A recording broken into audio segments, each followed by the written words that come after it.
नमस्कार साथियों, मैं नरेंद्र कुमार शर्मा स्वागत करता हूं आपका selection academy Sikar exam with Narendra जो अपना यूट्यूब चैनल है उसके ऊपर। और आज देखिए हम हिंदी शिक्षण विधियों का जो अगला पार्ट है वो हम पढ़ने वाले हैं। आशा करता हूं कि पीछे के 2 पार्ट आपको अच्छे लगे होंगे, मेरे समझाने का तरीका थोड़ा अच्छा लगा होगा।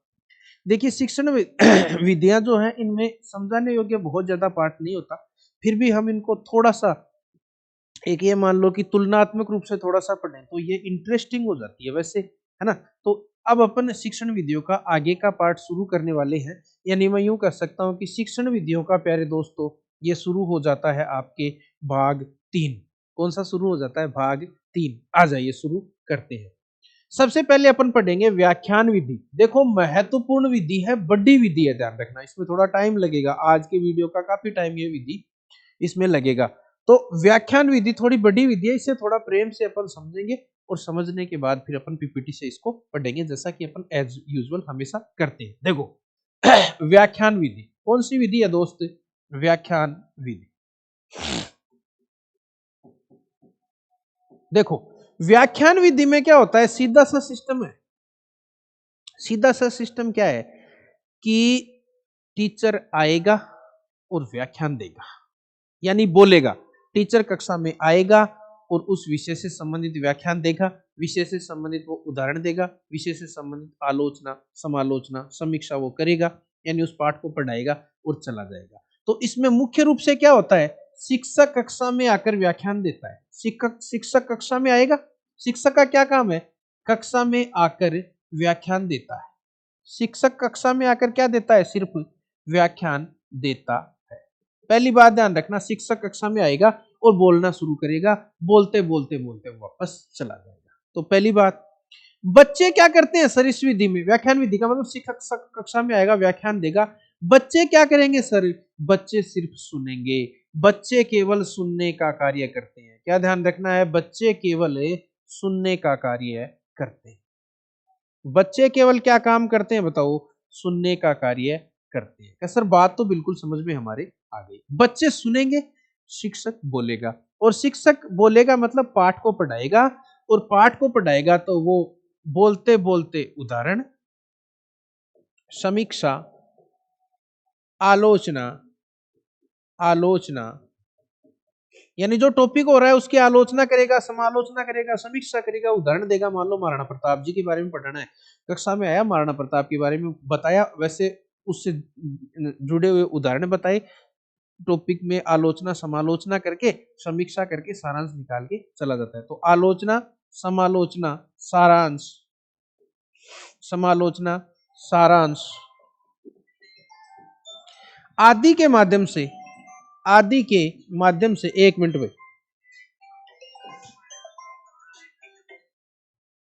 आदि के माध्यम से, समालोचना सारांश आदि के माध्यम से प्रकरण को पूरा करता है। आदि के माध्यम से क्या करता है बताओ? प्रकरण को पूरा करता है। बस ये हो गई व्याख्यान विधि। लो, व्याख्यान विधि में क्या करता है? शिक्षक आएगा, कक्षा में आके बोलेगा बोलेगा बोलेगा, व्याख्यान देगा केवल। बच्चे क्या करेंगे? बच्चे सुनेंगे, और शिक्षक उदाहरण समीक्षा आलोचना समालोचना सारांश करके और अपना पाठ पूरा करके घर चला जाएगा। बस इतना सा काम है। ध्यान क्या रखना है? महत्वपूर्ण चीज क्या है? सर एक बढ़िया सी चीज बता दो इस विधि के बारे में।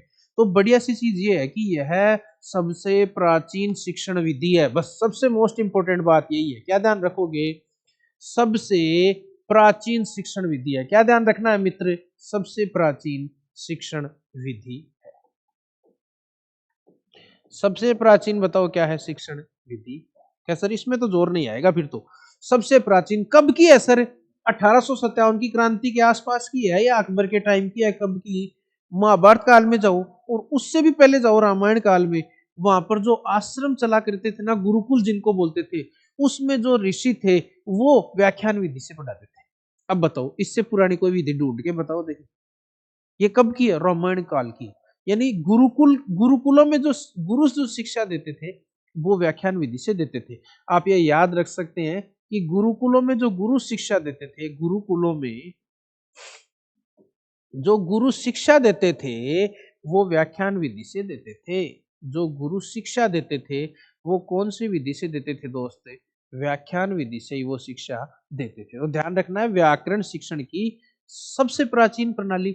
अब आप यूं कर सकते हो कि सर सबसे प्राचीन शिक्षण विधि है, सॉरी व्याकरण शिक्षण की सबसे प्राचीन प्रणाली नहीं, इस चीज को एक बार भूल जाना आप, ये गलती से निकल जाए मेरे मुंह से। सबसे प्राचीन शिक्षण विधि व्याकरण शिक्षण में काम में नहीं आती है, वैसे ध्यान रखेंगे सबसे प्राचीन शिक्षण विधि। और मुख्यतः इसका काम कहाँ लिया जाता है ये भी ध्यान रखना। मुख्यतः ये गद्य शिक्षण में प्रयुक्त होती है। मुख्यतः किसमें? गद्य शिक्षण में। और कौन सी कक्षाओं में दोस्तों? छोटी कक्षाओं में या बड़ी कक्षाओं में? बड़ी कक्षाओं में, ये ध्यान रखना। हालांकि पद्य शिक्षण में भी इसका प्रयोग होता है, लेकिन मुख्यतः गद्य शिक्षण में, और वो भी बड़ी कक्षाओं में। व्याकरण शिक्षण में इसका प्रयोग नहीं होता। मैंने गलती से मेरे मुंह से निकल गया कि व्याकरण शिक्षण की प्राचीन प्रणाली है, नहीं, आप ऐसे कहेंगे सबसे प्राचीन शिक्षण विधि है, ये कह सकते हैं, लेकिन व्याकरण शिक्षण में ये काम बिल्कुल भी नहीं आती। अरे व्याकरण में आके व्याख्यान देगा तो बच्चे समझेंगे कैसे? व्याख्यान विधि से व्याकरण पढ़ाना संभव नहीं है। तो गद्य शिक्षण में काम में ली जाती है, बड़ी कक्षाओं में काम में ली जाती है, और बच्चे केवल सुनते हैं। तो नीरस है, बताओ कैसी विधि है? नीरस है। एक महत्वपूर्ण बात और बता दूं क्या आपको?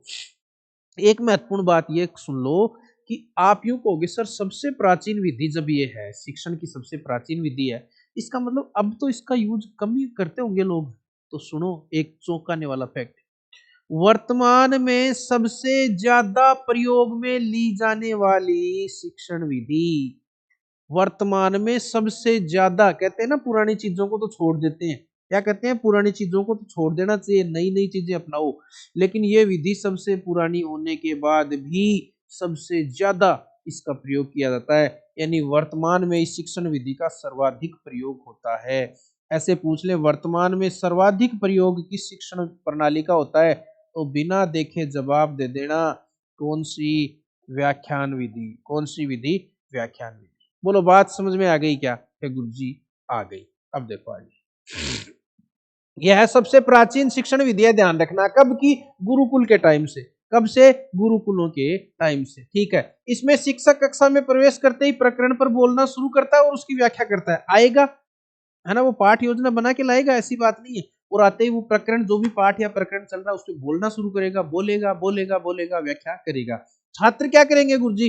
छात्र केवल श्रोता बने रहते हैं, अर्थात इसमें सबसे ज्यादा जोर श्रवण कौशल पर ही दिया जाता है। छात्रों में सबसे ज्यादा जो विकसित होता है कौशल इस विधि में, वो श्रवण कौशल होता है।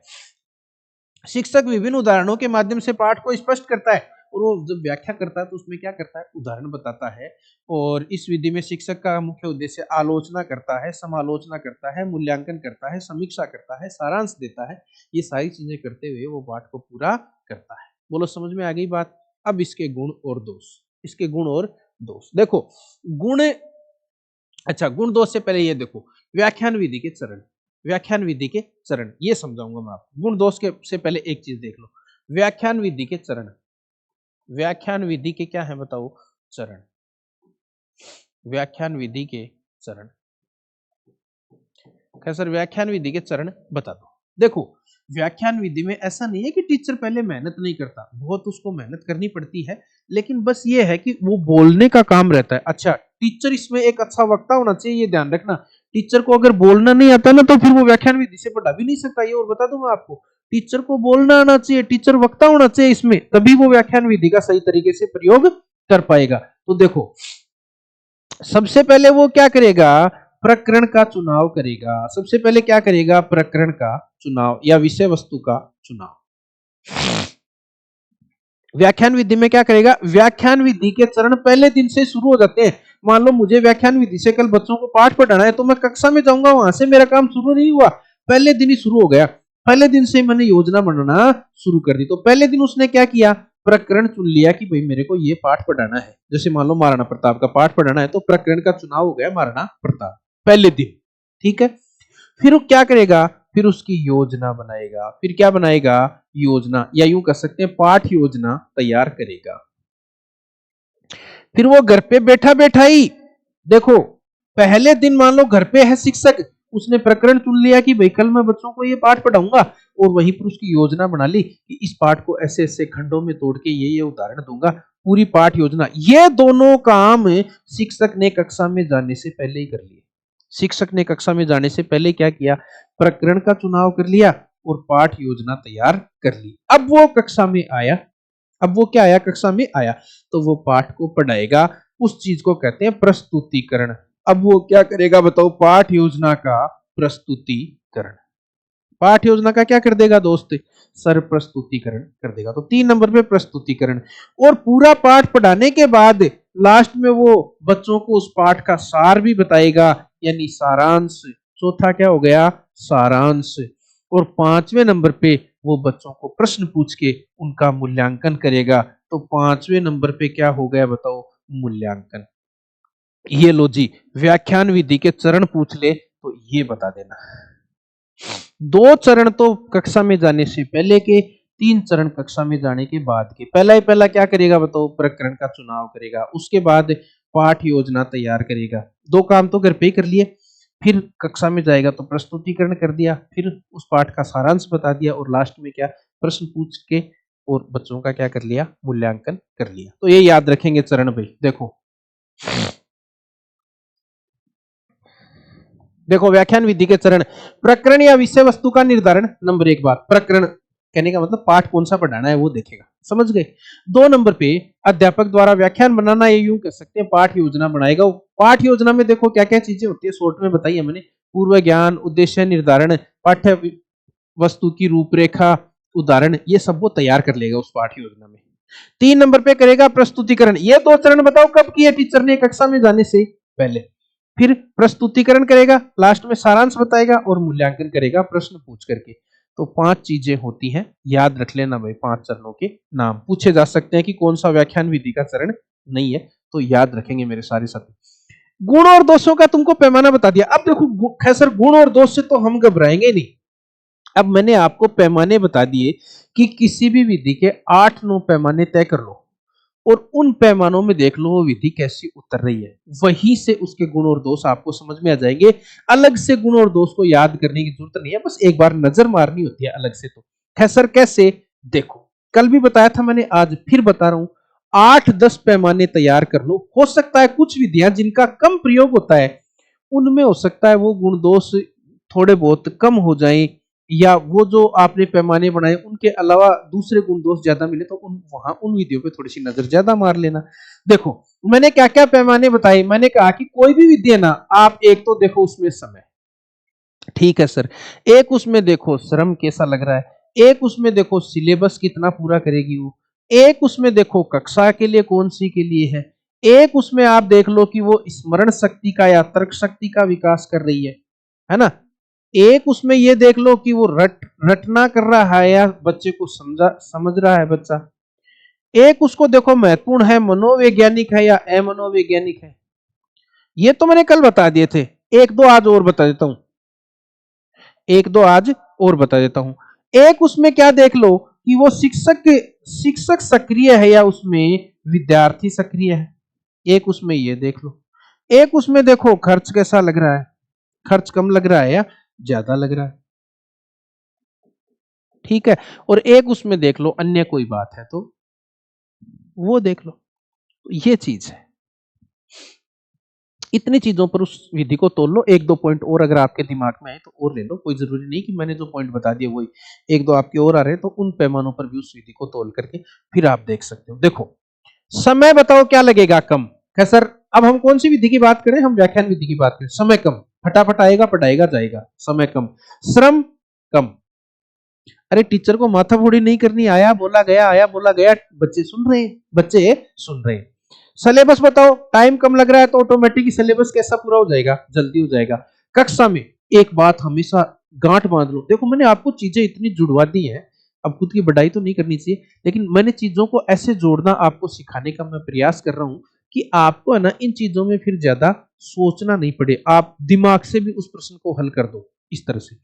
कक्षाओं में देखो जिस विधि में कम समय लगेगा बड़ी कक्षा में ले जाओ उसको, जिस विधि में ज्यादा समय लगेगा छोटी कक्षाओं में, सीधा सा तरीका याद रखो।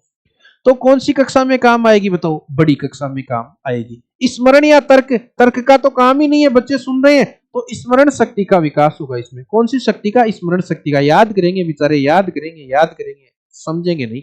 तो तर्क का विकास नहीं, दोष के रूप में लिख सकते हो कि तर्क शक्ति का विकास नहीं होता। रटेंगे या समझेंगे? रटेंगे, रटना पड़ेगा। अरे टीचर ने समझाया तो है ही नहीं, वो आ रहा है बोल रहा है जा रहा है, आ रहा है बोल रहा है जा रहा है, तो रटना पड़ेगा। ठीक है, और जिस विधि में रटना पड़े वो तो बहुत तगड़ी वाली कौन सी हो जाएगी? अमनोवैज्ञानिक। ये प्रश्न पूछा हुआ भाई, ध्यान रखना।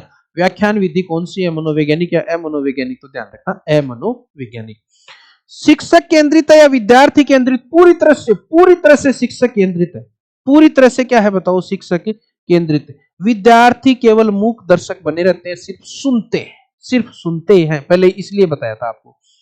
खर्च कम है या ज्यादा? खर्च कम। खर्च इसमें क्या है? बिल्कुल कम, खर्च लगता ही नहीं है। खाली टीचर आया, उस टीचर की तनख्वाह लग रही है, उसके अलावा 1 रुपए का ही खर्चा नहीं है। अन्य में हम ये कह सकते हैं कि सबसे प्राचीन विधि, सबसे प्राचीन विधि और सबसे ज्यादा प्रचलित विधि। क्या कहेंगे? सबसे ज्यादा प्रचलित विधि। बताओ। अब इसमें जो आपको गुण लगे वो गुण कर लो, और दोष लगे वो दोष कर लो। गुण दोषों में यही चीजें आएंगी कुल मिला के। जो गुण लगे वो गुण हो जाएगा, और जो दोष लगे वो दोष हो जाएगा। कई कई चीजों को अपन डबल अप्लाई भी कर सकते हैं। जैसे यहाँ ये कह सकते हैं कि स्मरण शक्ति में वृद्धि होती है लेकिन तार्किक क्षमता में वृद्धि नहीं होती, है ना? ये दोष हो गया, अमनोवैज्ञानिक है। रटना पड़ता है लेकिन समझ नहीं सकते, ऐसे थोड़ा बहुत कई जगह अपन गुण और दोष दोनों में भी किसी चीज को अप्लाई कर सकते हैं। अब अपने जोर नहीं आएगा सर, अब जोर नहीं आएगा गुण दोषों में। देखो, तो बस ये 7 8 10 पैमाने याद रख लो, एक आधा नहीं भी याद रहे तो कोई बात नहीं। फिर उन गुण दोषों पर नजर मार लो, और ऐसे देखो कि कौन सा अपने समझ में नहीं आ रहा उसको ढंग से याद कर लो, जो अलग सा है उसको अलग याद कर लो। बाकी कुल मिला के आपका ज्यादा याद करने का झंझट समाप्त हो जाएगा, ये तरीका अपनाओगे तो देखो, वर्तमान में भारत में सर्वाधिक प्रयुक्त विधि बताओ, बताया है क्या तुमको? बताया है सर, भारत में सबसे ज्यादा काम में ली जा रही है। शिक्षक की दृष्टि से अत्यंत सुगम। शिक्षक को तो मजा ही आ जाएगा, कुछ करना ही नहीं है, बोलेगा बच्चे सुनेंगे। न चौक चलाना, न चौक से काम करना, न पेन चलाना, न बोर्ड पे कुछ करना, कुछ नहीं करना। सरल और कम खर्चीली, सरल और कम खर्चीली बता दिया। देखो ये सारी चीजें आई हुई मिलेंगी, अब जो मैंने समझा दी उसमें से मिलेंगी सारी। समय और श्रम की बचत, यानी समय और श्रम क्या लगता है? कम लगता है। सहायक सामग्री की कोई आवश्यकता नहीं, जरूरत ही नहीं है। टीचर बोल रहा है, अरे उसको पेन ही नहीं चाहिए, चौक ही नहीं चाहिए उसको, तो बोल रहा है खाली। हो सकता है एक आधा कोई बीच बीच में प्रयोग करे। पाठ्यक्रम जल्दी पूरा हो जाएगा, पीछे सारी चीजें आ गई। पाठ्यक्रम जल्दी पूरा, धन की बचत, भाई कम खर्चीली है तो पैसा तो लगेगा ही नहीं। अच्छा ये इंपॉर्टेंट है भाई, जिन चीजों को मैं इंपॉर्टेंट लगवा दूं उन पे थोड़ा सा गौर ज्यादा कर लेना।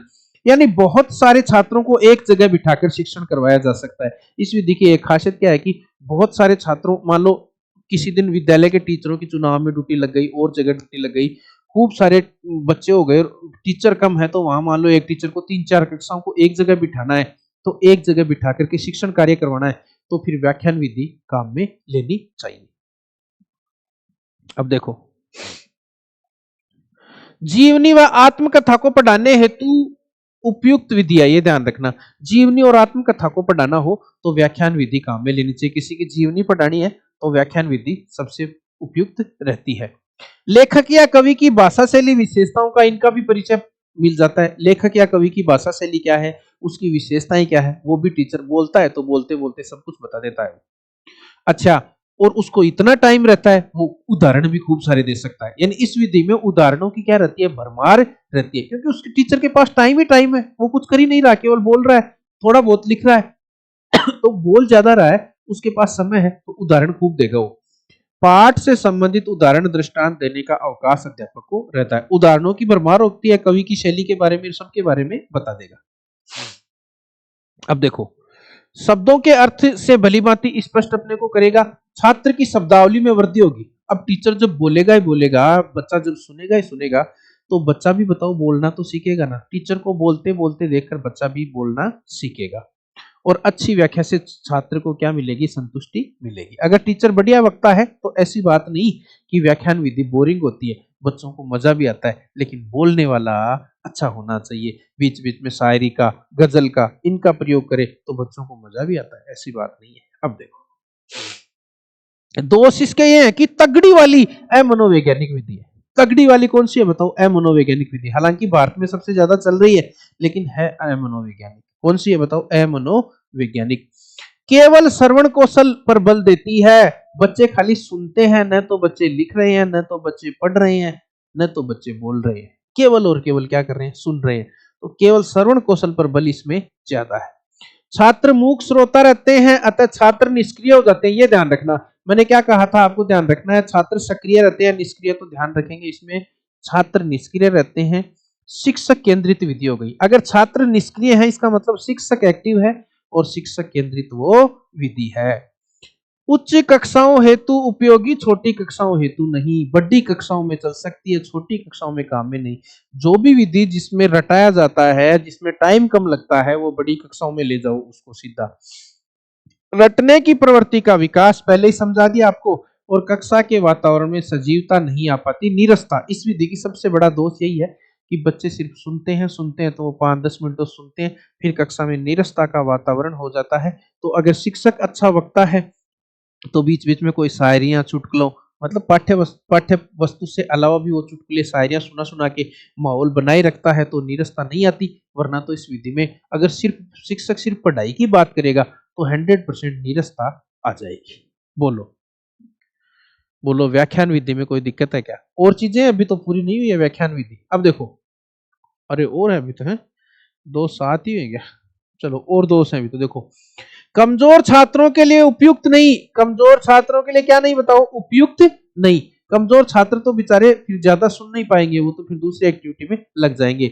और कुशल और अनुभवी अध्यापकों की आवश्यकता, या मैं यूं कह सकता हूं बोली में जो कुशल हो, वक्ता वक्ता हो। इसमें शिक्षक क्या होना चाहिए? कुशल वक्ता होना चाहिए। अगर शिक्षक वक्ता है तो ही वो पढ़ा सकता है, वरना व्याख्यान विधि से शिक्षक पढ़ा नहीं पाएगा। और साइंस, मैथ जैसे जो प्रायोगिक विषय है उनके लिए अनुपयुक्त है, उनके लिए ठीक नहीं है। केवल सामाजिक विज्ञान में, इतिहास में, हिंदी में इनमें काम में आ सकती है। लेकिन विज्ञान, गणित जो प्रायोगिक विषय है उनमें व्याख्यान विधि से काम नहीं चलता। आप बोल बोल के साइंस पढ़ा दो, एक चित्र भी मत बनाओ, सिर्फ व्याख्या देख करके आ जाओ, बच्चों को समझ में आ जाएगा क्या? नहीं आएगा। मैथ पढ़ा दो बोल बोल के, नहीं समझ में आएगा। छात्रों की व्यक्तिगत विभिन्नताओं का ध्यान रखना इसमें क्या हो जाता है? असंभव हो जाता है। अब देखो, कुछ सुझाव अपन दे सकते हैं कि भाई इस विधि में शिक्षक क्या करे कि थोड़ी सी नीरसता खत्म हो। तो देखो, यदि शिक्षक उदाहरण, ज्यादा से ज्यादा उदाहरण दे, स्वर के उतार चढ़ाव का ध्यान रखे, यानी स्वर अपने स्वर को बदलता रहे बीच बीच में, भूमिका ढंग से दे, संक्षिप्तीकरण है ना, सारांश, प्रश्नोत्तर, बीच बीच में प्रश्न पूछता रहे और लास्ट में सारांश बताए, इस तरह की चीजों का प्रयोग करें। आप तो यूं भी कर सकते हो कि शायरी और चुटकुलों का प्रयोग करें, तो नीरसता को दूर किया जा सकता है। तो व्याख्यान विधि में नीरसता को दूर करने का तरीका यही होता है। मान लो 40 मिनट का पीरियड है, तो 10-1 मिनट बच्चों को पढ़ा दिया ना, फिर उनसे प्रश्न पूछ लो, है ना, और उनको कोई उदाहरण बता दो, कोई कहानी सुना दो, जिससे बच्चों का इंटरेस्ट जनरेट रहे। वरना सिर्फ पढ़ाए तो वो बच्चे पागल भी हो सकते हैं। अब देखो, व्याख्यान के प्रकार, ये ध्यान रखना, व्याख्यान के कुछ प्रकार होते हैं, हो सकता है पूछ लिए जाएं, बाकी मेरे हिसाब से इस तरह के प्रश्न बनेंगे नहीं। देख लो, ब्राउन महोदय ने व्याख्यान के 5 प्रकार बताए हैं। ब्राउन महोदय ने व्याख्यान के कितने प्रकार बताए हैं? 5। देखो, एक तो शास्त्रीय व्याख्यान। शास्त्रीय व्याख्यान का मतलब कोई प्राचीन कोई टॉपिक है पुराना, उसके ऊपर व्याख्यान दे रहे हो, महाराणा प्रताप के ऊपर, पृथ्वीराज चौहान के ऊपर, वो शास्त्रीय व्याख्यान हो गया। अनुक्रमिक व्याख्यान, यानी एक टॉपिक आपने लिया और क्रम वाइज उस पर व्याख्यान दे रहे हो कि पहले मैं ये बताऊंगा, फिर ये बताऊंगा, फिर ये बताऊंगा, वो अनुक्रमिक व्याख्यान हो गया। एक होता है समस्या केंद्रित व्याख्यान, यानी किसी समस्या को केंद्र में रख के आप व्याख्यान दे रहे हो। यानी मान लो बाल विवाह की समस्या है ना, नारी उत्पीड़न की समस्या है, उसके ऊपर व्याख्यान दे रहे हो, वो समस्या केंद्रित व्याख्यान हो गया। एक होता है तुलनात्मक व्याख्यान। आपको कहा कि महात्मा गांधी बेस्ट या जवाहरलाल नेहरू, तो दोनों की तुलना करनी पड़ेगी, वो तुलनात्मक व्याख्यान। कंप्यूटर बेस्ड है या मोबाइल, तुलनात्मक व्याख्यान हो गया। कंप्यूटर के फायदे होते हैं, नुकसान, तुलनात्मक व्याख्यान हो गया। एक होता है शोध व्याख्यान। शोध व्याख्यान का मतलब मान लो आपने रिसर्च करी है, शोध करी है, तो उसके ऊपर अगर आप व्याख्यान दे रहे हो तो शोध व्याख्यान। तो ये कुछ प्रकार हैं, याद रख सकते हो, शास्त्रीय, अनुक्रमिक, समस्या केंद्रित, तुलनात्मक और शोध व्याख्यान। अब देखो, कुछ प्रमुख परिभाषाएं, ये परिभाषाएं पूछी तो कम जाती है। देखो, डायरेक्ट तो व्याख्यान विधि की परिभाषा आपको ये याद रखनी है कि टीचर आता है और वो कक्षा में व्याख्यान देता है, अपना उदाहरण, समालोचना, आलोचना, समीक्षा के द्वारा अपने प्रकरण को पूरा करता है, छात्र सुनते हैं। ये तो हो गई अपनी नॉर्मल परिभाषा। अब कुछ परिभाषाएं हैं जो कुछ विद्वानों की दी हुई है, तो कई बार पूछ ली जाए तो आपका गलत नहीं हो, इसलिए मैं कुछ परिभाषाएं लिख के लाया हूं। देखो, व्याख्यान उन तथ्यों, ये चीज याद रखो, व्याख्यान उन तथ्यों, सिद्धांतों, प्रत्ययों व संबंधों का स्पष्टीकरण है जिन्हें शिक्षक चाहता है कि उसे सुनने वाले उसे समझे। तो व्याख्यान को इसने क्या कहा, किसने, थॉमस एम रिस्क की परिभाषा है, थॉमस एम रिस्क की परिभाषा है। इन्होंने व्याख्यान को क्या कहा, तथ्य, सिद्धांत, प्रत्यय और संबंधों का स्पष्टीकरण। ये चार चीजें याद रख लेना भाई, एम रिस्क की परिभाषा है। ब्राउन क्या करें, ब्राउन ने देखो वैसे तो परिभाषा नहीं दी, लेकिन ब्राउन ने एक सुझाव दिया कि अगर व्याख्यान में आप व्याख्यान को क्रम से पढ़ाओ, उसमें शब्दों का थोड़ा ध्यान रखो, तो वो प्रभावी हो सकता है। ऐसा नहीं कि व्याख्यान हमेशा नीरस होता है, प्रभावी हो सकता है। देखो, यदि व्याख्यान का ढांचा भली प्रकार तैयार किया जाए तो उसका प्रभाव बढ़ जाता है। जैसे संगीत से स्वर की कुंजियों को आगे पीछे करने से पूरी थीम ही बदल जाती है, वैसे ही विषय के मूल बिंदुओं को सही क्रम में न रखा जाए तो संपूर्ण प्रभाव ही बदल जाएगा। यानी क्रम से होना चाहिए व्याख्यान, क्रम से, है ना, और सही तरीके से अगर तैयार किया गया है तो व्याख्यान प्रभावी होता है, ऐसी बात नहीं है। उसमें क्रम का, शब्दों का उचित ध्यान रखना आवश्यक है। ये बात कही है ब्राउन महोदय ने, और ब्राउन महोदय ने ही व्याख्यान के कितने प्रकार बताए हैं, 5 प्रकार बताए हैं। बोलो बोलो, अब बताओ कि व्याख्यान विधि समझ में आई या नहीं आई। सर व्याख्यान विधि तो हमारे पक्की पक्की समझ में आ गई। आ जाओ अब बात करते हैं प्रदर्शन विधि की। प्रदर्शन विधि, प्रदर्शन विधि,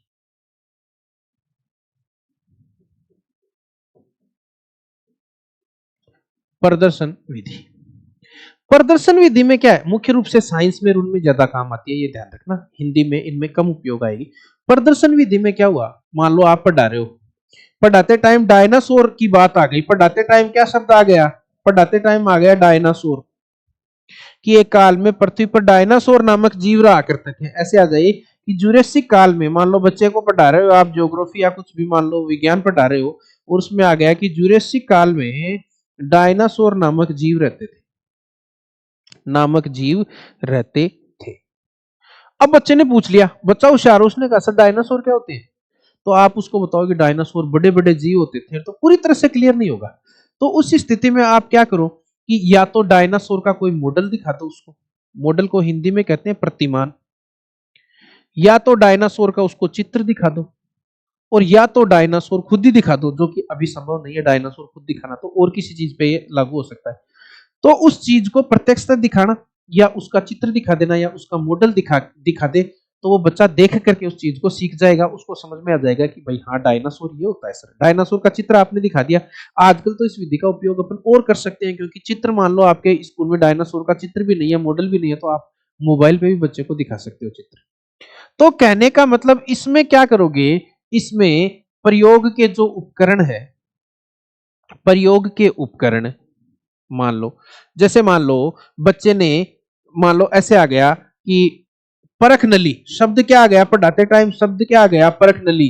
बच्चे ने कहा कि सर बताओ परख नली क्या होती है, परख नली क्या होती है। तो आपने क्या किया, आप अपनी प्रयोगशाला में गए, प्रयोगशाला का उपकरण है एक परख नली, तो परख नली उठा करके लाए और उसको दिखाया, देख ये होती है परख नली, उसको दिखा दिया। तो कहने, दिखा दिया, देखते ही बच्चा समझ गया कि हाँ सर अब मेरे को समझ में आ गया परख नली क्या होती है। तो देख करके सीख रहा है। बच्चे को वो चीज दिखा देना, या फिर उसका चित्र दिखा देना, या फिर उसका मॉडल दिखा देना। अरे प्रदर्शन का मतलब दिखाना ही तो होता है, वो चीजें दिखा देना, इसका मतलब प्रदर्शन। यानी प्रयोग के उपकरण, वस्तु, जीव जंतु, इन सब के, इन सब के, इन सबको या तो ये खुद दिखा दे, या इनके प्रतिमान यानी इनके मॉडल दिखा दे, या इनके प्रतिमान, या चित्र, या क्या दिखा दो बताओ, चित्र दिखा दे, दिखाना, वो हो गया प्रदर्शन विधि। दिखा करके समझा दिया। बच्चे को डायनासोर समझ में नहीं आया, आपने उसका चित्र दिखा दिया। परख नली नहीं समझ में आई, परख नली ला करके दिखा दी, है ना, यही हो गया, बस यही हो गया इसका। तो इसमें बच्चा क्या करता है, देखो महत्वपूर्ण चीज इसकी क्या है, देख कर सीखता है। इसमें बच्चा क्या करता है, देख कर सीखता है, देख कर सीखता है। या यूं कह सकते हैं, ऐसे भी पूछ ले करके सीखता है, तो करके सीखता है मतलब देख रहा है, इसका मतलब वो गतिविधि कर रहा है ना देखने की, तो करके सीखना या देख करके सीखने के सिद्धांत पे ये विधि आधारित है। और इसमें बच्चा खुद एक्टिविटी कर रहा है। हमेशा ध्यान रखना, जिस भी विधि में बच्चा खुद एक्टिविटी करता है वो गाडी गाडी मनोवैज्ञानिक होती है। वो गाडी गाडी क्या होती है? मनोवैज्ञानिक। और बच्चा खुद एक्टिविटी करेगा, इसका मतलब पक्का पक्का उसमें तर्क शक्ति का विकास होगा। बोलो। तो इसमें बच्चे को दिखा देंगे, है ना। इसमें देखो एक काम ये भी कर सकते हो आप बच्चों को किसी कोई कहानी है तो उस कहानी के चित्र दिखाते चाहो। जैसे शेर और चूहे की कहानी लिखानी है तो बच्चे को शेर का चित्र दिखा दिया तो बच्चे लिखेंगे कि एक शेर एक दिन सो रहा था, सोते हुए शेर का चित्र दिखा दिया। फिर दोबारा दिखाओ शेर के ऊपर चूहा बैठा है तो आप कहोगे कि उस शेर के ऊपर चूहा बैठ गया, बच्चे लिखेंगे। फिर वो लिखेंगे कि शेर अचानक जाग गया लेकिन उसने चूहे का कुछ नहीं किया। फिर उसको चित्र दिखाओ कि शेर एक दिन जाल में फंस गया तो वो शेर का जाल में फंसा हुआ चित्र दिखाओ तो वो लिखेंगे।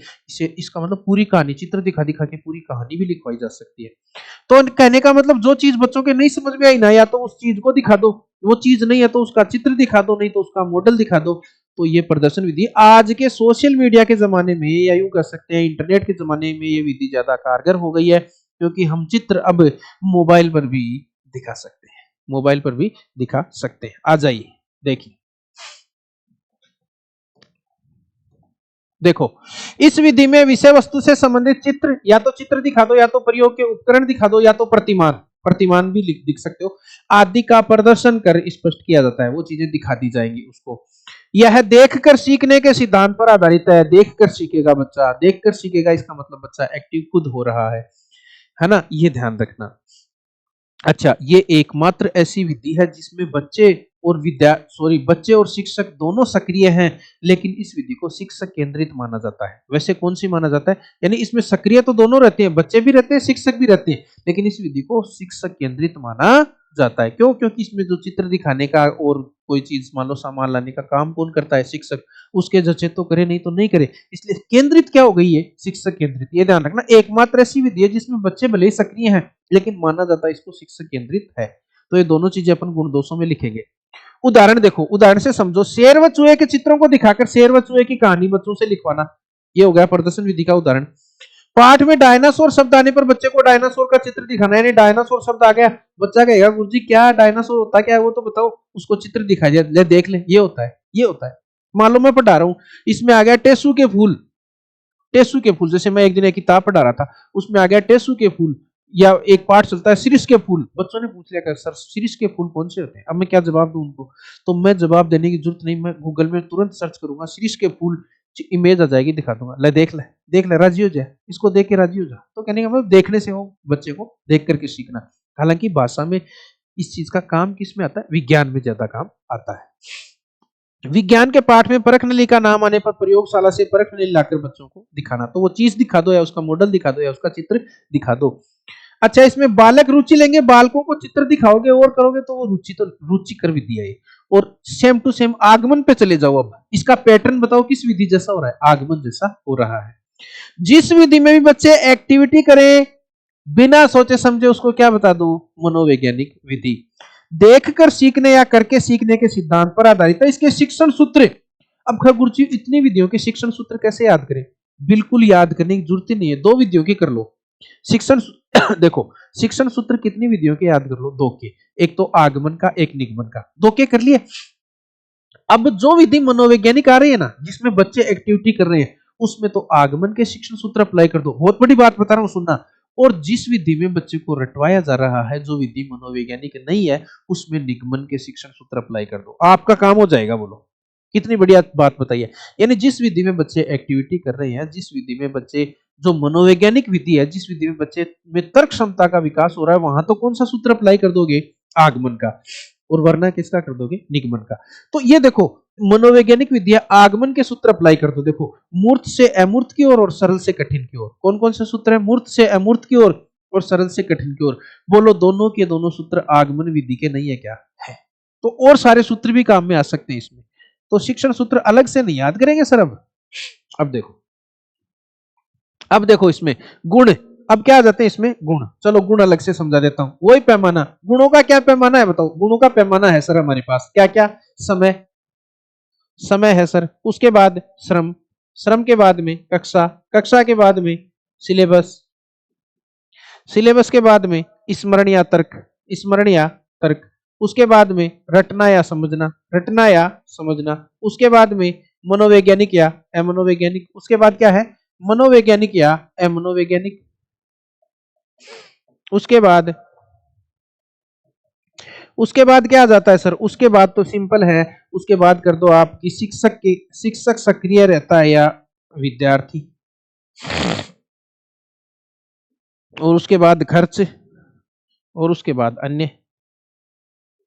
उसके बाद क्या जाता है, अन्य। आपको एक दो पैमाने और ध्यान में आए तो वो भी ऐड कर सकते हो। तो देखो समय कैसा लगेगा, जिस भी विधि में बच्चे एक्टिव हो गए ना, इसका मतलब टाइम तो ज्यादा लगेगा ही लगेगा। बस जिस भी विधि में बच्चे एक्टिव हैं, इसका मतलब बच्चे तो फिर टाइम लगाएंगे ही लगाएंगे। श्रम भी ज्यादा लगेगा, श्रम भी क्या लगेगा, ज्यादा। टीचर को ज्यादा माथाफोड़ी करनी पड़ेगी तो श्रम भी ज्यादा।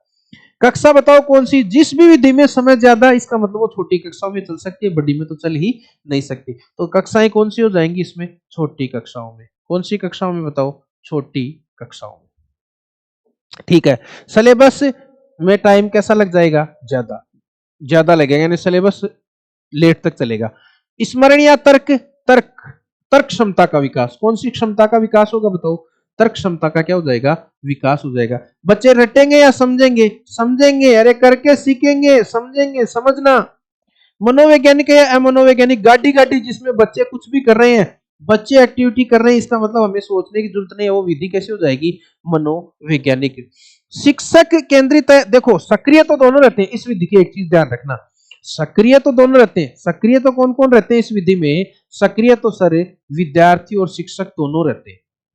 क्यों, शिक्षक को भी बेचारे को सामान सुमून लाके देना पड़ता है बच्चों को, और बच्चे तो एक्टिव रहते ही रहते हैं। लेकिन फिर भी इस विधि को शिक्षक केंद्रित माना जाता है, फिर भी इस विधि को माना क्या जाता है, शिक्षक केंद्रित विधि है। ये ध्यान रखना, ये इंपॉर्टेंट चीज है। क्यों माना जाता है, क्योंकि इसमें मुख्य रूप से केंद्र में शिक्षक है, चीजें दिखाने का, करने का काम किसको करना है, शिक्षक को करना है।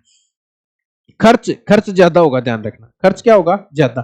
भाई शिक्षक को कोई फोटो भी लानी पड़ेगी, कोई पर्सनली भी लानी पड़ेगी, कोई चित्र चात्र गूगल से भी निकाल रहा है तो नेट का रिचार्ज भी करवाना पड़ेगा, तो खर्च तो लगेगा। अन्य, अन्य में क्या कह सकते हो आपकी, इसमें सारी चीजों का क्या किया जाता है, प्रदर्शन किया जाता है। अन्य में कोई बढ़िया चीज आए तो देख लेंगे अपन, है ना। देखो गुण, गुण में देखो, गुण में देखना, मनोवैज्ञानिक विधि, देखो हर विधि में एक क्वेश्चन आता है और उसमें पूछेगा ये विधि मनोवैज्ञानिक है, गलत कर दोगे तुम, अवाई नहीं लगेगी, इसलिए समझ लो इन चीजों को। विषय वस्तु का बिल्कुल अच्छी तरह से क्या किया जाता है बताओ, स्पष्टीकरण किया जाता है। विषय वस्तु को बहुत अच्छी तरीके से शिक्षक क्या करेगा, समझा देगा। चित्र दिखा दिखा के समझा रहा है, और उससे अच्छा क्या समझाए बताओ। अध्यापक और विद्यार्थी दोनों सक्रिय, लेकिन ध्यान रखना इस विधि को फिर भी शिक्षक केंद्रित माना जाता है। प्राप्त ज्ञान स्थायी, देखो एक पॉइंट ये और ऐड कर सकते हो आप मानदंडों में, मानदंडों में एक चीज और ऐड कर सकते हो कि ज्ञान है वो स्थायी होगा या अस्थायी। जहां कहीं भी बच्चा खुद कुछ सीख रहा है तो प्राप्त ज्ञान तो स्थायी होगा ही होगा। भाई इन चीजों को जोड़ लो आप, इन चीजों को जोड़ लो, आपको बिल्कुल भी जोर नहीं आएगा। छोटी कक्षाओं में उपयोगी, बोलो बता दिया। बालक रुचि लेते हैं, बता दिया। जहां, अरे बच्चों को चित्र दिखा रहे हो, और क्या चाहिए छोटे बच्चों को, चित्र दिखा दिए, मॉडल दिखा दिए, पर्सनली दिखा दी, और उनको क्या चाहिए।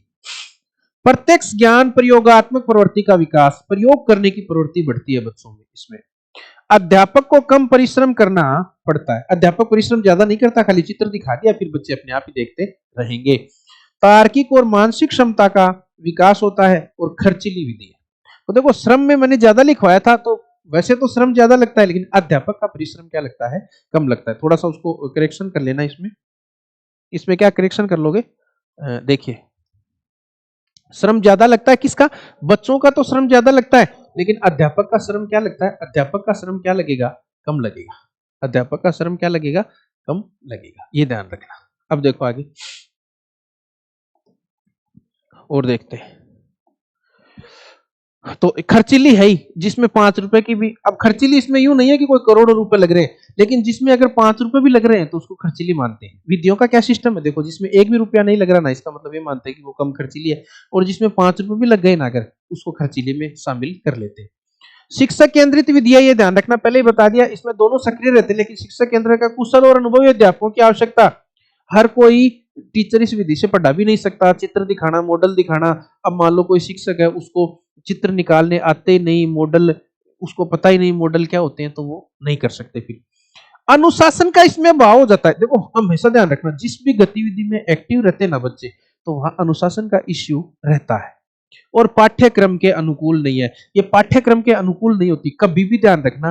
प्रदर्शन विधि है, उससे आप कोई एक दो पाठ तो पढ़ा सकते हो, लेकिन पूरा पाठ्यक्रम इस विधि से नहीं करवा सकते। तो पाठ्यक्रम के बिल्कुल भी अनुकूल नहीं है। पाठ्यक्रम ये कभी भी नहीं कहता है कि आप बच्चों को चित्र दिखाओ और आप उनको मॉडल दिखाओ, और पाठ्यक्रम तो ये कहता है कि कोई एक आधी जगह दिखा दो, लेकिन फिर पाठ्यक्रम को पूरा भी करो। तो पाठ्यक्रम के ये अनुकूल बिल्कुल भी नहीं है। तो गुण दोषों की विवेचना मैंने पहले कर दी थी। अब है रसास्वादन विधि।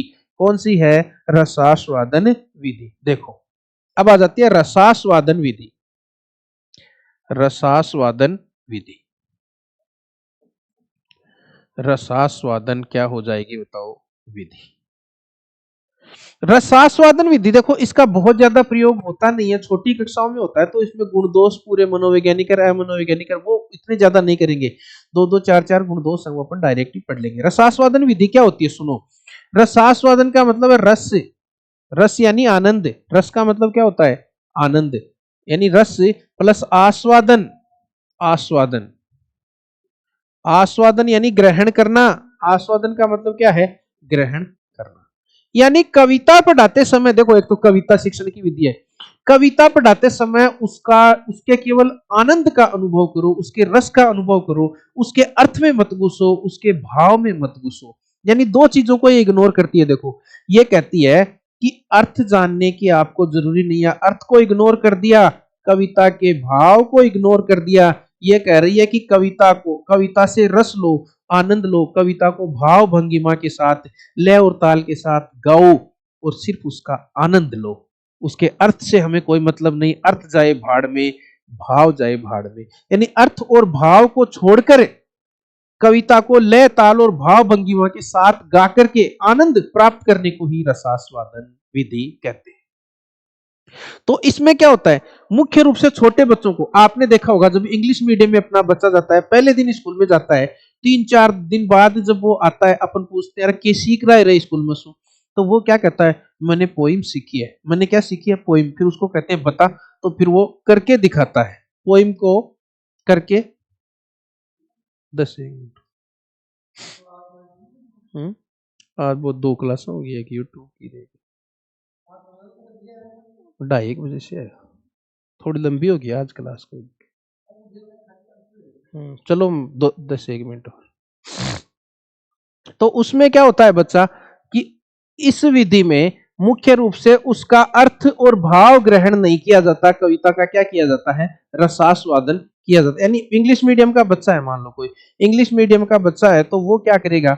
4-5 दिन स्कूल में गया, फिर उसको पूछोगे क्या पढ़ के आए रे, वो कहेगा पोइम पढ़ के आया सर।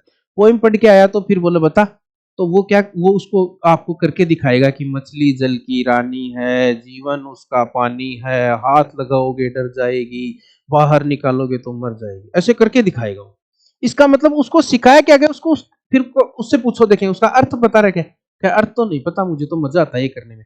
तो कहने का मतलब उसको केवल उस कविता को पढ़ना सिखाया है, उसको गाना सिखाया है, उसका आनंद प्राप्त करना। तो क्यों? क्योंकि बच्चे को आनंद आए। तो छोटी कक्षाओं में, प्रारंभिक कक्षाओं के लिए विधि ज्यादा उपयोगी है। वहीं बड़ी कक्षाओं में भी इसका उपयोग किया जाता है, लेकिन बड़ी कक्षाओं में इसका उपयोग व्याख्या, अर्थ ये स्पष्ट कर देने के बाद आनंद प्राप्त करने के लिए उपसंहार के रूप में इसका प्रयोग कर सकते हैं, लेकिन वैसे बड़ी कक्षा में इसका प्रयोग नहीं किया जाता। तो देखो इसमें यूं कह सकते हैं कि इसमें रस और भाव, रस और भाव को छोड़कर, रस और भाव सॉरी अर्थ और भाव को छोड़कर, अर्थ व भाव को छोड़कर, अर्थ व भाव को छोड़कर छोड़कर कविता को, तो ये ध्यान रखना कविता, ये इंपॉर्टेंट चीज रखना भाई, कविता शिक्षण की विधि है, कविता शिक्षण की विधि है।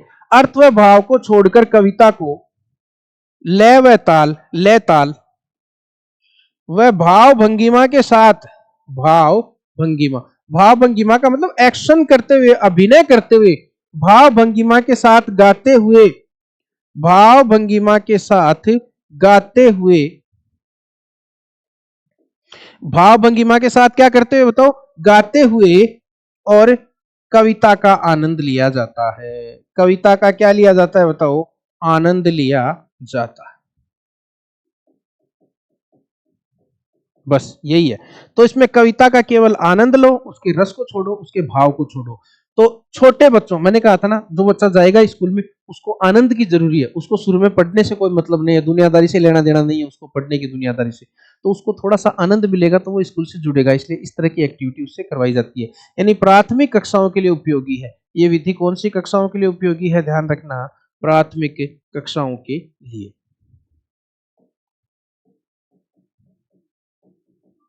तो फिर कहो सर बड़ी कक्षाओं में भी इसका उपयोग होता है। बड़ी कक्षा में इसका उपयोग होता है, लेकिन उपसंहार विधि के रूप में। बड़ी कक्षाओं में इसका उपयोग किसके रूप में होता है, देखो बड़ी कक्षाओं में उपसंहार विधि के रूप में इसका प्रयोग होता है। बड़ी कक्षाओं में उपसंहार विधि के रूप में इसका प्रयोग होता है। उपसंहार विधि के रूप में इसका प्रयोग होता है। इसका प्रयोग किया जाता है। उपसंहार विधि क्या होती है सर, उसकी व्याख्या अर्थ सब कुछ समझा दे जब टीचर, उसके बाद में केवल आनंद के लिए उसका प्रयोग कर सकते हो। उपसंहार का मतलब लास्ट में, उपसंहार का मतलब क्या होता है, अंत में। यानी व्याख्या सब हो जाए, उसके बाद में व्याख्या पढ़ा दिया आपने, अर्थ बता दिया, सब कुछ स्पष्ट कर दिया, उसके बाद बच्चे कहेंगे सर थोड़ा आनंद भी ले लो, तो फिर आनंद के रूप में थोड़ा बहुत ऐसा कर सकते हो। तो ये है रसास्वादन विधि। पूछ ले किस शिक्षण में काम आती है, तो ध्यान रखना कविता शिक्षण में, कविता शिक्षण में। तो इसकी देखो एक तरह से कमी क्या हो गई कि इसमें सिर्फ सिर्फ आनंद की बात की जाती है, सिर्फ रस की बात की जाती है, अन्य अवयवों पर ध्यान नहीं दिया जाता, छंद अलंकार इन पर कोई ध्यान नहीं दिया जाता, सिर्फ रस की बात की जाती है, आनंद उठाया जाता है, उसके अर्थ की बात नहीं की जाती, उसके भाव की बात नहीं की जाती। ये इसकी कमी है। अच्छा ही इसकी ये कह सकते हो कि बच्चों में रुचि पैदा होती है, बच्चों को आनंद आता है, तो वो क्या रुचि बच्चों की स्कूल में आने की होगी। देखो रस प्लस आस्वादन यानी केवल आनंद को ग्रहण करना, केवल रस को ग्रहण करना, अर्थ जाए भाड़ में, भाव जाए भाड़ में। कविता शिक्षण में प्रयोग, ये ध्यान रखना भाई इंपॉर्टेंट है, इसमें कविता के मूल भाव को छोड़ दिया जाएगा, मूल भाव को छोड़कर केवल शब्दों का रस ग्रहण किया जाता है। इसमें कविता को लय, कविता की नहीं, कविता को लय ताल व भाव भंगिमा के साथ गाया जाता है। कविता को लय ताल व भाव भंगिमा के साथ गाया जाता है। अध्यापक का मुख्य उद्देश्य कविता का अर्थ बतलाना न होकर आनंद लेने में छात्रों को समर्थ बनाना। अध्यापक का मुख्य उद्देश्य यह नहीं कि बच्चे अर्थ जाने, अर्थ तो बताना ही नहीं है, केवल आनंद लो। केवल क्या लो मेरे मित्रों, आनंद लो। अब देखो गुण, देखो कविता पाठ में उपयोगी, भाई ध्यान रखना, कविता ऐसे पूछ ले, रसास्वादन व्याकरण शिक्षण की विधि है, गद्य शिक्षण की विधि है, कविता शिक्षण की है, कविता शिक्षण की प्राथमिक स्तर पर ज्यादा उपयोगी है। हालांकि इसका उपयोग, ये बात मैंने बताती, उच्च कक्षाओं में भी उपसंहार विधि के रूप में किया जा सकता है, पाठ की व्याख्या करवा देने के पश्चात रसानुभूति करवाने के लिए। यानी बच्चों ने कह दिया सर पाठ तो पढ़ा दिया, अर्थ व्याख्या करवा दिया, थोड़ा सा आनंद भी दिला दो हमें, तो फिर बच्चों को फिर रसास्वादन करवाया जा सकता है बड़ी कक्षाओं में उपसंहार के रूप में, लास्ट में व्याख्या हो जाए उसके बाद में। रुचि उत्पन्न होगी बता दिया, और भावनात्मक प्रवृत्ति का विकास होता है, और भावों तक छात्रों को ले जाना, यानी भावों तक पहुंचने का प्रयास इसमें किया जाता है। हालांकि भावों को छोड़ दिया जाता है, लेकिन भाव भंगिमा के माध्यम से भावों तक पहुंचने का प्रयास किया जाता है, और बच्चों को जब आनंद आएगा तो उनमें भावनात्मक प्रवृत्ति का विकास होगा, रस आनंद आने लगेगा उनको, साहित्य में उनका आनंद उत्पन्न हो जाएगा, साहित्य के प्रति भावनात्मक प्रवृत्ति उनकी हो जाएगी। दोष देखो क्या है, शिक्षण की मूल भावना या मूल अर्थ को गौण कर दिया जाता है। मुख्य रूप से क्या होता है, मूल शिक्षण के मूल में क्या है, उस कविता का अर्थ ही स्पष्ट करना, लेकिन उसको तो क्या कर दिया, गौण कर दिया। रस की बात करते हैं, केवल किसकी बात करते हैं, रस की। रस के अतिरिक्त व्याकरण और साहित्य के अन्य अंगों की उपेक्षा कर दी। व्याकरण के अन्य अंग भी होते हैं साहित्य के, छंद है, अलंकार है ना, काव्य गुण है, काव्य दोष है, उनकी बात नहीं है। मूल भाव नहीं बताया जाता, अर्थ नहीं बताया जाता, रस के अलावा और कुछ नहीं बताया जाता। अब आ जाती है प्रत्यक्ष विधि। कौन सी विधि आ जाती है, प्रत्यक्ष विधि। इसको और कर लेते हैं भाई, प्रत्यक्ष विधि। प्रत्यक्ष विधि, देखो प्रत्यक्ष विधि की एक बात समझो। प्रत्यक्ष विधि,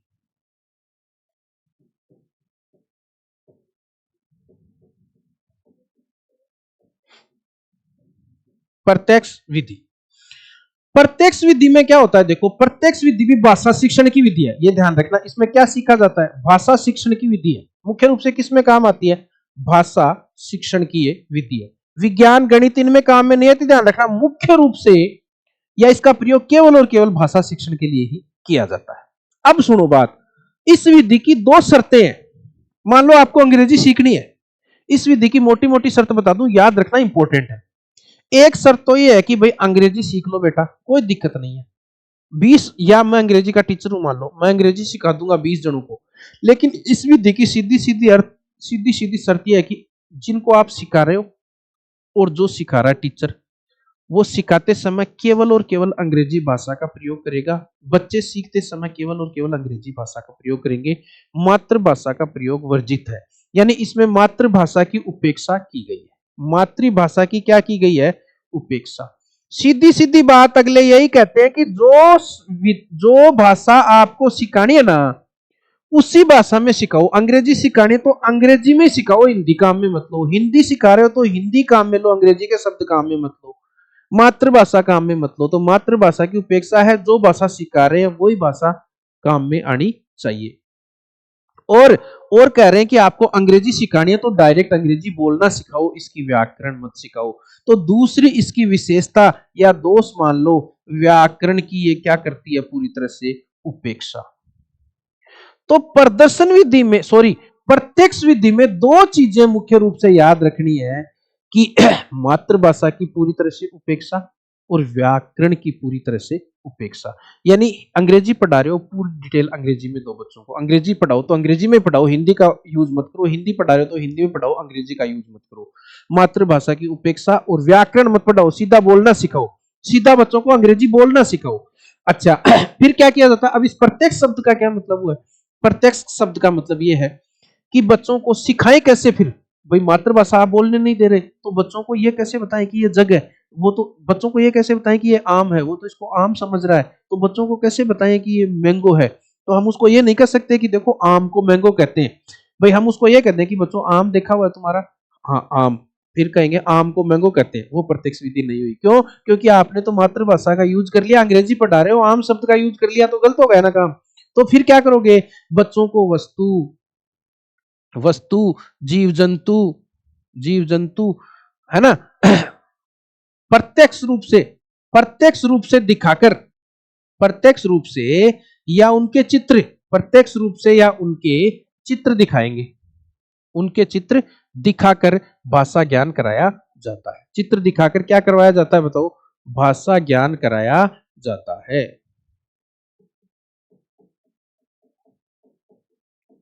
चित्र दिखा दोगे और फिर भाषा ज्ञान करा दोगे। यानी मैंने कहा यहां जग पड़ा हुआ है तो मैं कहूंगा दिस इज ए जग। अब मैं यूं नहीं कहूंगा कि आम देखा हुआ है क्या, मैं आम लाऊंगा, यहां आम पड़ा हुआ है, उसको बोलूंगा दिस इज ए मैंगो।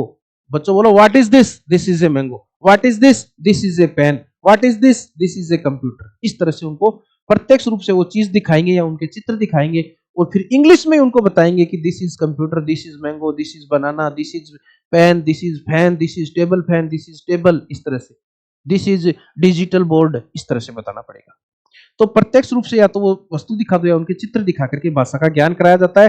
मातृभाषा में नहीं बोल सकते आप, व्याकरण के नियम मत सिखाओ। अब डायरेक्ट सेंटेंस ही सिखा दिया। देखो बच्चों ने डायरेक्ट यू कहा my name is Narendra Kumar Sharma, तो वो बोलने लग जाएंगे my name is Devanshi Sharma, my name is Raghav Sharma. तो वो क्या है? सीधे वाक्य सिखाए जाते हैं। यानी इसमें इसमें वाक्य को इकाई के रूप में माना जाता है, यानी सीधे वाक्य सिखाना शुरू करते हैं। इसमें वाक्य को इकाई के रूप में माना जाता है, यानी सीधे वाक्य सिखाए जाते हैं। व्याकरण व्युकरण इकाई के रूप में माना जाता है। व्याकरण नहीं सिखानी, केवल क्या सिखाना है? बताओ, वाक्य सिखाना है। तो चलो अब इसके गुण दोष अब देखो इसमें भी बच्चे देख के सीख रहे हैं ना। बताओ बच्चे क्या कर रहे हैं? देख करके सीख रहे हैं, चित्रों को देख रहे हैं, वस्तुओं को देख रहे हैं, फिर सीख रहे हैं। बच्चे खुद एक्टिविटी कर रहे हैं। तो कहीं ना कहीं ये विधि भी कौन सी कैटेगरी में चली जाएगी? मनोवैज्ञानिक वाली कैटेगरी में चली जाएगी। तो ये सारी चीजें आ जाएंगी। अब इससे संबंधित गुण दोष देखो अपन, अब आप समझ सकते हो। देखो देखो मातृभाषा का प्रयोग वर्जित, ये ध्यान रखना, और व्याकरण की उपेक्षा, ये दो चीजें याद रखना प्रत्यक्ष विधि में। इसमें बच्चा श्रवण व अनुकरण द्वारा, ये ध्यान रखना, इसमें क्या होगा कि टीचर बोलेगा this is a mango, this is A jug, my name is Narendra Kumar Sharma, तो वो बच्चा श्रवण और अनुकरण यानी सुनेगा और फिर उसका अनुकरण कर करके बोलेगा। सुनना, अनुकरण करना, सुनना, अनुकरण करना, दो चीज ही करेगा। इसमें तो इसमें क्या कह सकते हो आप कि सर इसमें सुनना और अनुकरण करना या सुनना और बोलना तो है, लेकिन पढ़ने लिखने का हमें थोड़ा सा चांस कम लग रहा है। यानी इसमें सुनने की क्रिया करता है बच्चा, बोलता है, लेकिन पढ़ने लिखने की क्रिया क्या होती है, कम होती है। तो श्रवण और अनुकरण द्वारा बच्चा सीखता है। इसमें वस्तुओं जीव जंतुओं को प्रत्यक्ष या प्रतिमान या चित्र के माध्यम से दिखाया जाता है तथा भाषा सिखाई जाती है। This is A jug, this is a mango दिखा दिया, फिर सिखा दिया, तो बच्चा उसको सुनेगा, सुनेगा और बोलेगा, सुनेगा और बोलेगा। अब देखो इसमें छात्र को हिंदी भाषा पढ़ानी है तो केवल हिंदी भाषा का प्रयोग किया जाता है, अंग्रेजी पढ़ानी है तो केवल अंग्रेजी भाषा का प्रयोग किया जाता है, मातृभाषा की सहायता नहीं ली जाती। ये एक तरह से इसका बहुत बड़ा दोष है प्रत्यक्ष विधि का। कल देखो मैंने आपको पढ़ाई थी सैनिक विधि, सैनिक विधि में कहा था कि इसमें प्रत्यक्ष विधि के दोषों को दूर किया गया है। प्रत्यक्ष विधि के दोषों को दूर करने का मतलब मातृभाषा इग्नोर होती है ना प्रत्यक्ष विधि में, वहां पर मातृभाषा भी काम में ली गई थी।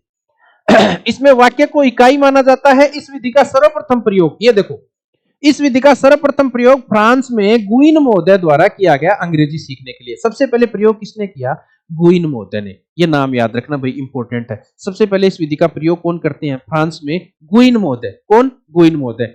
और फिर भारत वालों ने कहा हम भी क्यों पीछे, तो भारत में टिपिंग, मुंबई में फ्रेजर और मद्रास में येट्स महोदय द्वारा इसका प्रयोग किया गया। तो ये नाम भी नहीं पूछे तो गुइन महोदय का नाम याद रखना कि प्रत्यक्ष विधि में किसका नाम आता है, सबसे पहले किसने प्रयोग किया, गुइन महोदय ने। कहां पर, फ्रांस में। कौन सी भाषा सीखी, फ्रांस की नहीं सीखी, अंग्रेजी सीखी। तो एक तरह से आप यूं कर सकते हो कि द्वितीयक भाषा सीखने में इसका प्रयोग होता है। कौन सी भाषा सीखने में, द्वितीयक भाषा में ये विधि ज्यादा कारगर है। इसके देखो अन्य नाम भी है, अन्य पद्धति नहीं, अन्य नाम। अन्य नाम क्या क्या है देखो, सुगम पद्धति, निर्बाध पद्धति, प्राकृतिक विधि और सैमात्र विधि। प्राकृतिक विधि का मतलब प्राकृतिक रूप से सिखाओ उसको, मातृभाषा या अन्य भाषाओं का सहारा लेकर के मत सिखाओ। अब ये देखो, भाषा को स्वतंत्र व पृथक भाषा के रूप में पढ़ाया जाता है। इसमें भाषा को कैसे पढ़ाया जाता है, स्वतंत्र और पृथक भाषा के रूप में। यानी अंग्रेजी पढ़ानी है तो अंग्रेजी को एक स्वतंत्र भाषा मानो, उसको हिंदी से मत जोड़ो, उसको मातृभाषा से मत जोड़ो, अलग पढ़ाओ। हिंदी पढ़ा रहे हो तो हिंदी को दूसरी भाषाओं से मत जोड़ो, यानी भाषा को स्वतंत्र रूप से पढ़ाया जाता है। जो भाषा पढ़ा रहे हो उसी को पढ़ाया जाता है। अब देखो गुण और दोष। अब देखो मैंने बता दी मनोवैज्ञानिक है, तर्क शक्ति का विकास होगा, बच्चे करके सीखेंगे। भाई बच्चे देख के सीख रहे हैं ना, देख के करके एक तरह से। तो कुल मिला के आगमन विधि वाले से गुण आ जाएंगे। तो अब देखो वो पैमाने पे आप तोल लेना, पैमाना ले लेना और पैमाने पे आप तोल लेना कि इसमें कौन कौन से गुण है। अब आप कर सकते हो ये काम, मैं समझा रहा हूं। देखो, भाषा शिक्षण के मूल सिद्धांतों के अनुकूल, ये ध्यान रखना, भाषा एक्चुअल में भाषा शिक्षण का मूल सिद्धांत यही है कि जो भाषा सिखा रहे हो उसी भाषा का आप भी प्रयोग करो, टीचर भी प्रयोग करो, बच्चे भी प्रयोग करें। तो मूल सिद्धांतों के ये अनुकूल है। अब देखो, सभी भाषाई कौशलों के अवसर विद्यार्थी को प्राप्त होते हैं। अब आप कह सकते हो सर आपने तो कहा कि इसमें सिर्फ बोलना और सुनना ही होता है। हालांकि इसमें कौशल चारों होते हैं। बच्चा, टीचर बोलता है, बच्चा सुनता है, फिर बच्चा क्या उसको लिखेगा नहीं क्या, बताओ, पढ़ेगा नहीं क्या, चारों होते हैं। लेकिन ज्यादा जोर दो पर दिया जाता है। क्या ध्यान रखो कि ज्यादा जोर किस पे दिया जाता है, दो पे। कौशलों का चारों का प्रयोग होता है। छात्रों की रुचि व योग्यता पर आधारित है। छात्र रुचि लेंगे इसमें, और है ना, रुचि और योग्यता पर आधारित है। यानी इसमें बच्चों को कितना समझ में आएगा वो उनकी अपनी रुचि पर और योग्यता पर निर्भर है। इसमें भाषा का सौंदर्य नष्ट नहीं होता। भाषा के सौंदर्य का मतलब ये है, आप हिंदी में अंग्रेजी भाषा के शब्दों का प्रयोग करोगे तो भाषा का सौंदर्य नष्ट हो जाएगा, अंग्रेजी में हिंदी भाषा के शब्दों का प्रयोग करोगे तो भाषा के सौंदर्य नष्ट हो जाएगा। इस विधि की पहली शर्त यही है कि जो भाषा पढ़ा रहे हो उसी के शब्दों का प्रयोग करो। अभिव्यक्ति क्षमता का विकास होगा, बच्चे बोलना सीख जाएंगे, बच्चे भाषा को बोलना सीख जाएंगे, चाहे उन्हें भाषा का व्याकरण नहीं आए लेकिन भाषा को बोलना सीख जाएंगे, है ना, ये ध्यान रखना। रटने या कंठस्थ करने की इसमें आवश्यकता नहीं है, रटा नहीं जाता। मनोवैज्ञानिक विधि जहां भी आ जाए इसका मतलब रटते नहीं है उसमें कभी भी। वाचन में स्पष्टता आ जाती है, धारा प्रवाहिता, धारा प्रवाहिता के साथ उस भाषा को बोलने लग जाते हैं। और प्राप्त ज्ञान स्थायी। प्राप्त ज्ञान क्या होता है, स्थायी। जो भी आगमन की कैटेगरी में विधि आ गई ना, उसमें रटेंगे नहीं, उसमें प्राप्त ज्ञान स्थायी होगा, ये ध्यान रखिए। अब देखो, दोष, सुनने व बोलने पर अधिक बल दिया जाता है पाठन और लेखन की अपेक्षा। तो वैसे तो चारों कौशल है लेकिन ज्यादा जोर किस पर, सुनने और बोलने पर। बच्चा, वो टीचर बोलेगा, बच्चा उसको सुनेगा, उसका अनुकरण करेगा, इस तरह से। व्याकरण की उपेक्षा, देखो ये दो चीजें तो पहले याद करवा दी आपको। इसमें मातृभाषा की उपेक्षा की जाती है और व्याकरण की क्या की जाती है, बताओ, उपेक्षा की जाती है। तो व्याकरण की उपेक्षा गलत है, क्योंकि व्याकरण के ज्ञान के बिना आप भाषा को सीख भी जाओगे तो सक्सेस नहीं होगे। मंद बुद्धि के छात्रों के लिए कम उपयोगी है, कुशाग्र बुद्धि के लिए अधिक लाभ। अब देखो आप इंग्लिश पढ़ा रहे हो, इंग्लिश में ही बोल रहे हो, मातृभाषा का सहारा ले नहीं रहे हो, हिंदी का सहारा नहीं ले रहे हो, तो कमजोर बच्चों की तो पार इसमें पड़ने वाली नहीं है। सीमित शब्द ज्ञान करके शब्दावली को नियंत्रित किया जाता है। अच्छा, इसमें शब्दों का ज्ञान कितना दे सकते हो आप? सीमित ज्ञान देना पड़ेगा। This is a jug, this is a computer, थोड़े बहुत शब्द ही बता सकते हो, जो आपको आसपास जो चीजें दिख रही है उनका ज्ञान दे सकते हो, शरीर के अंग बता सकते हो, आप उनको वेजिटेबल नेम बता सकते हो, आप उनको फ्रूट्स नेम बता सकते हो, उसके अलावा क्या चीज बताओगे? तो कभी भी ध्यान रखना, इंग्लिश मीडियम वाले जितने बच्चे होते हैं ना, उनका वोकेब बहुत ज्यादा स्ट्रॉन्ग नहीं मिलेगा आपको। क्यों? क्योंकि उनको वो फिक्स चीजें ही बताई जाती है, सीमित शब्दावली ही बता सकते हो आप। भाई आप कितना बता सकते हो बच्चों को? आपके आसपास दिखा वो बता सकते हो, फलों के नाम, सब्जियों के नाम, शरीर के अंगों के नाम, ये बता सकते हो, और कितना बताओगे? राजधानियों के नाम, देशों के नाम। तो वोकेब उनकी सीमित हो जाती है, शब्दावली इसमें क्या हो जाती है? सीमित हो जाती है ना? तो गुण और दोष में देखो आपको टेंशन लेने की जरूरत नहीं है, आप 7 8 10 पैमाने तैयार कर लो और हर विधि में लिख लो कि ये ऐसे ऐसे है, उसको समझ के वो गुण दोष उसके तैयार हो गए। फिर उन गुण दोषों पर नजर मार लो, कोई अलग दिखे तो उसको अलग से याद कर लो। बोलो कितना बढ़िया तरीका है। तो आज की विधियां आशा करता हूं कि आपको बढ़िया समझ में आ गई होंगी। फीडबैक कमेंट में जरूर देखें, ज्यादा से ज्यादा लाइक शेयर सब्सक्राइब करें, अपने दोस्तों तक वीडियो को पहुंचाएं। तो आज का वीडियो मैं यही समाप्त करता हूं। थैंक यू, धन्यवाद, राम।